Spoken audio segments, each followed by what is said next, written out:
When we think about domestic violence, we often think about, why don't the women leave if he's abusive? But how often do we consider what it feels like to be in an abusive relationship? Many people who have never experienced domestic violence do not understand why someone who is being abused stays in the relationship. According to New York Times article, A New COVID-19 Crisis, Domestic Abuse Rises Worldwide by Amanda Tubbs, mounting data suggests that domestic abuse is acting like a devious infection flourishing in the conditions created by the pandemic. Domestic violence rates go up whenever families spend the most time together. And although I have not struggled with domestic violence during the pandemic, I survived domestic violence in 2017 after leaving the father of my sons. From my experience, it was hard for me to even realize I was in an abusive relationship. Love truly can be blind, and life can be damaging to understand people who you thought you knew aren't who they truly are. Having children involved makes things 100 times harder, but I have come a very long way from the fear, the anxiety, and the worry. And as quarantine takes effect around the world, that kind of intimate terrorism, a term many experts prefer to domestic violence, is flourishing around us. So what is the problem with domestic violence? According to Shared Justice article, Why Domestic Violence is a Public Justice Issue, domestic violence is one area where the love and empathy of the community is key to healing an individual survivor. On an average day, domestic violence hotlines receive 20,000 calls nationwide. Domestic violence is when a person repeats a pattern of behaviors in which one person tries to dominate or control another person in a family-like setting or domestic relationship. Domestic violence also takes form of physical abuse, sexual abuse, emotional abuse, verbal and mental abuse, social and financial isolation, and any threats to be violent in any of these ways.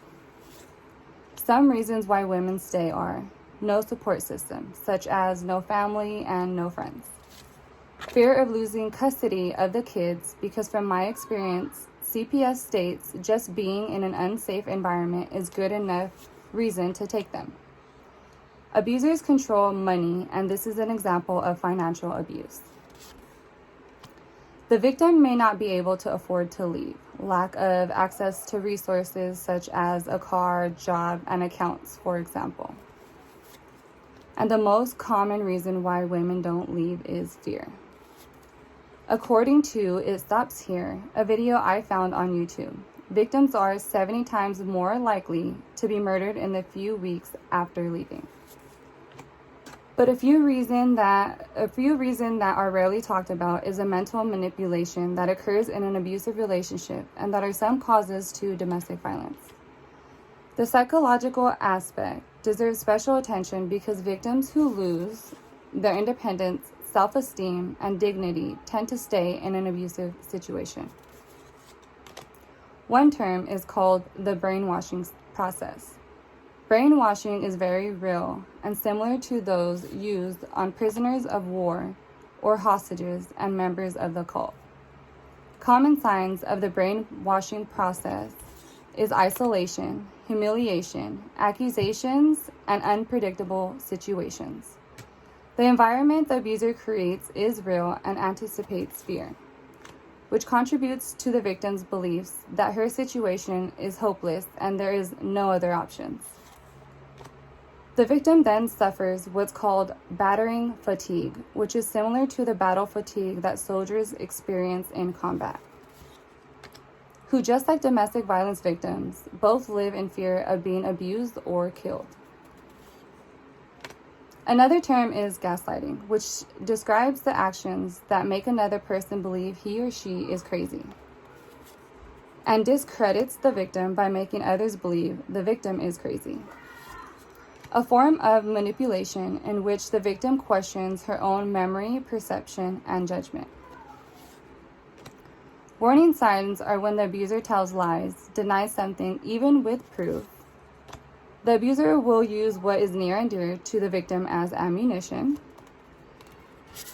The abuser's action never matched their words. The abuser will use positive reinforcements to confuse the victim because they know confusion weakens people.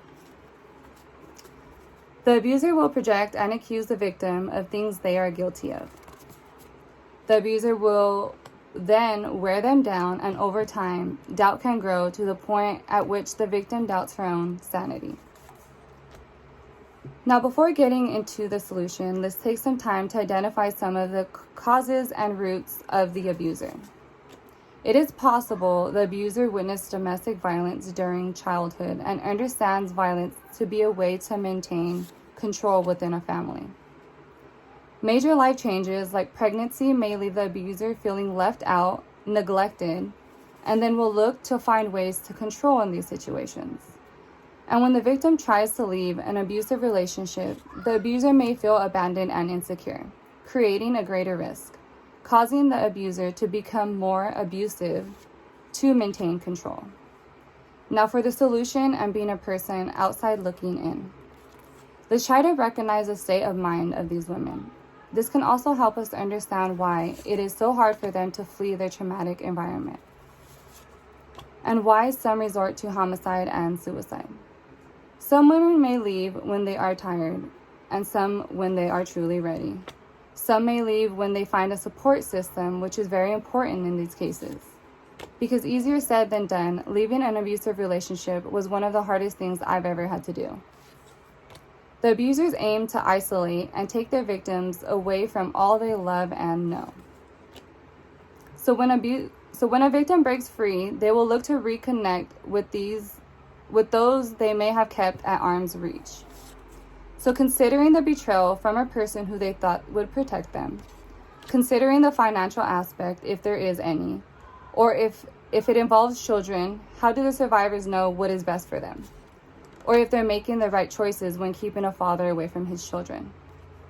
And consider the legal view of custody, visitations, and or rights when being married and having to go through a divorce on top of all of that. All in which takes time, courage, and strength, which is physically, emotionally, and mentally exhausting. But it is not impossible, which leads to the healing process. And just like me, many women experience PTSD.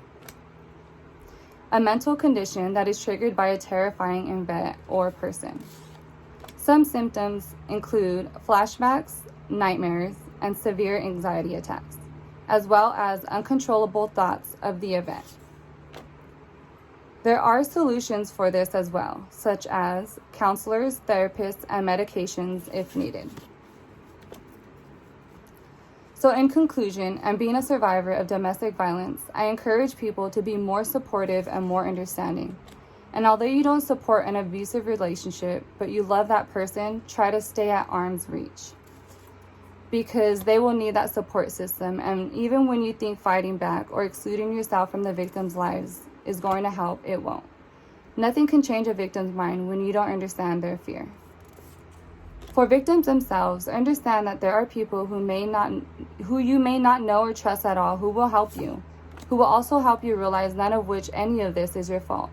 You can't hear that enough, and as much as you may not believe it, there are also some resources who will help, such as Next Door Solutions, located off Gish in San Jose, YWCA Silicon Valley, located on South 3rd Street in San Jose, and the Victims Witness Assistance Center, located off 70 West Heading in San Jose, all of which helped me leave the father of my sons and an ex-husband of 10 years. Thank you for listening.